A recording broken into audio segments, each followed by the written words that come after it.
So why are habits important to develop? I read something recently that really inspired me to create this content for you. It read like this: under pressure, you will always go back to your habits. What that means to me is that when life throws you a curveball or something you don't expect, you always go back to the habits that you've created that resonate with you the most and support you on a day-to-day basis. And some of us might think, well, might need to sacrifice sleep to get more done. That might be a bad approach because you want to ensure that you're giving your body and your mind time to rest. And so sometimes, yes, you have to wake up early or stay up late, but that's not the only answer, and it definitely shouldn't be the first answer. So I'm going to talk about my 5 habits that I've created for myself on a day-to-day basis that are pushing me forward and really defining who I want to be as a person. I'm also going to speak a little bit towards the end of the 2190 rule, so stay tuned. You might be surprised on that approach. And so before we get into it, I do want to make sure that I call out one specific resource that has really helped me, and it's called Atomic Habits. This book has been very inspirational, especially on my long runs, since I've typically just listened to audiobooks recently. And what it really talks about is compounding habits. Similar to how you compound interest in money, habits truly are compounded interest into self-improvement. And so when you look at a habit, it takes time to develop. You might be doing one at a time, and you don't see a lot of gains right away. But as you continue to develop habits over weeks or months, you're going to see some drastic improvements, and you will get to a point where you can start redefining who you want to be as a person.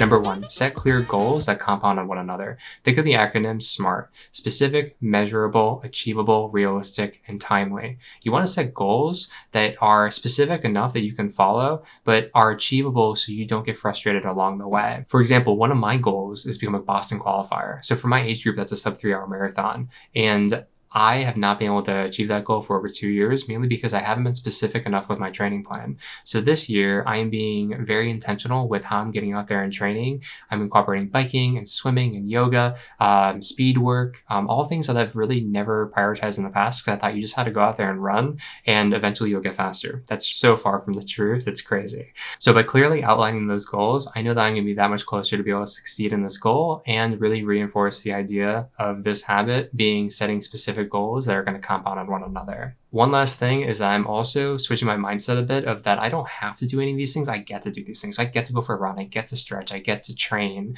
And this simple mindset switch allows me to remain disciplined and motivated to continue to move forward.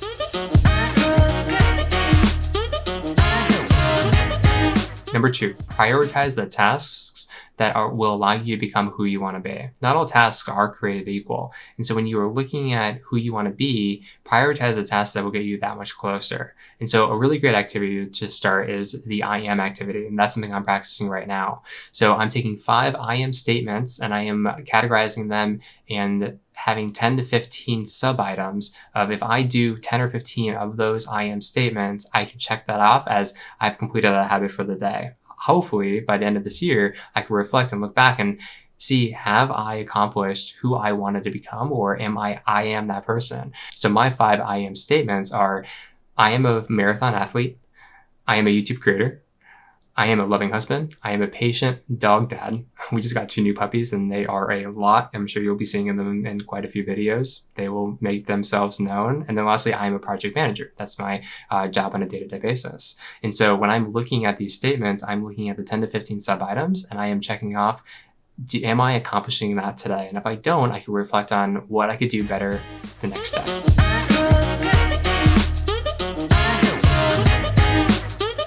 Number 3, use a to-do list. This seems like such a simple thing, but everyone does it a little bit differently. And I have found myself over the years failing at to-do lists because I just didn't know what worked for me. And so I am not great at digital to-do lists. Some people are just on your phone or on your computer. Others really need to write things out in a planner and take a lot of time to orchestrate their day. For me personally, I like really concise to-do lists. I use a tool called Monk, which is a really cool company that you can check out. It's a productivity tool, and it's simple 8 to 10 tasks throughout the day that could both be personal and professional. And it allows me to really focus on the things that matter the most for me that day, that week, and that month to better prepare myself of the I am statements or any specific goals that I have.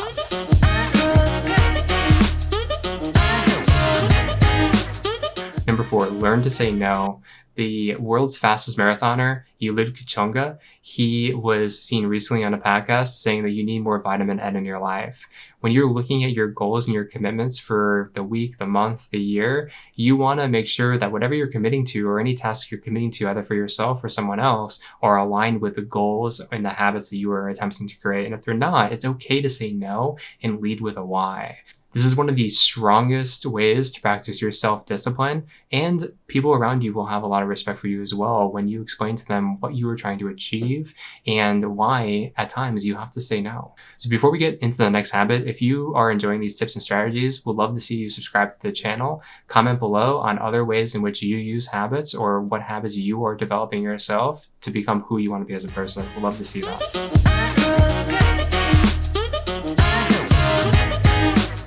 Number 5, make time for self-care. It's so important because you can get so deep into the hustle of the day and completely forget this portion of taking care of ourselves. It's really important, whether it's through going for a walk, meditating, going on a run, any sort of physical exercise you might want to do, or just actually doing nothing. That's okay too. You want to find ways in which you can take a moment, rewind, recharge, and really reflect on how far you've come as a person. So for me, past the running, I really like to carve out purposeful time to watch some of my favorite YouTubers and also watch some Netflix with my wife. Sometimes we could pick a show that we both like. It's really quite hard.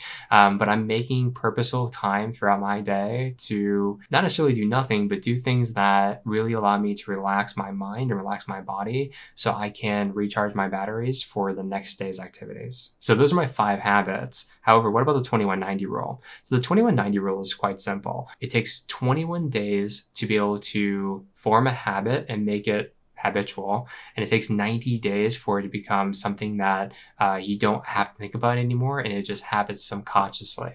So let's get into that and how that could work or how that might not work. So some research actually suggests that it could take anywhere from 18 to 250 some days to actually reinforce a habit as something that you are just going to continue to do subconsciously. And so this isn't a hard, fast rule, the 21-90, but I do think we could take a little bit of learnings from it. And so for me, when I'm looking at the 21-90, I'm not necessarily focused on one habit to master for 21 days and then really reinforce for the next 90. I'm really thinking about the behavior that I want to change and really focusing on that specifically. And however long that takes, that's totally fine. But I'm not necessarily focused specifically on one habit at a time. For instance, an example that I'm still struggling with is hitting the snooze button in the morning.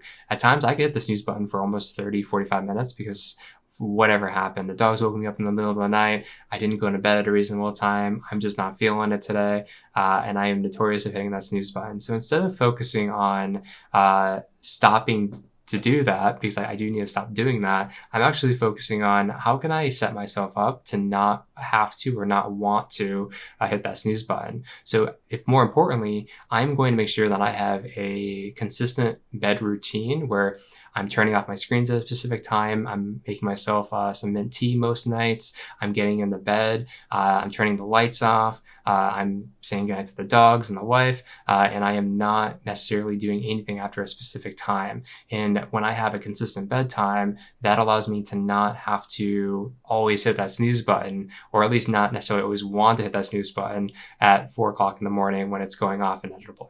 And don't be discouraged if there are setbacks or slip-ups, because that is natural and that is part of the process.